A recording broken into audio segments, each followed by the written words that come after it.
இந்த ஒரு ஆப்பிள் மரத்துல 10 ஆப்பிள் வருது. இந்த 10 ஆப்பிளும் கீழே இருக்கக்கூடிய 10 பேருக்கும் சரிசமமாக போக வேண்டும் என்பது இறைவனின் விதி. மரம் ஏற தெரிஞ்ச புத்திசாலி நீங்க என்ன பண்றீங்க, மேலே ஏறி 9 ஆப்பிளை சேஃப்டி பண்ணிட்டு ஒரு ஆப்பிளை கீழே போட்டு மீதி 9 பேர் ஷேர் பண்ணிக்கிறாங்க.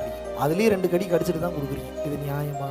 உங்களுக்கு ஒரு திறமை இருக்குன்னா இறைவன் அதை எது கொடுத்துருக்கிறாருன்னா 4 உயிருக்கு உதவுடான்றதுக்காக கொடுத்துருக்கிறாரு. நீங்க என்ன பண்றீங்க, அதை ரெஸ்பான்சிபிலிட்டியா நினைக்காம ஆப்பர்ச்சுனிட்டியா பயன்படுத்தி நீங்க மொத்தத்தையும் வச்சுட்டு பிச்சை போடுறீங்க.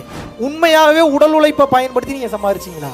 டெய்லி 100 கிலோமீட்டர் பஸ் ஓட்டுறான் வர்றான், டெய்லி 10 கிலோமீட்டர் மலை ஏறான் இறங்குறான், அவனுக்கு மேலேயே நீங்க கஷ்டப்பட்டுட்டீங்க. தெரியாம தான் கேட்குறேன். ஏதாவது உங்க அறிவை பயன்படுத்தி ஒரு தந்திரத்தை பயன்படுத்தி கோடி கோடியா சம்பாதிக்கிறீங்க. சம்பாரிச்சது கூட ஓகே, மக்களோட நலனுக்கு எவ்வளவு பயன்படுத்துறீங்க?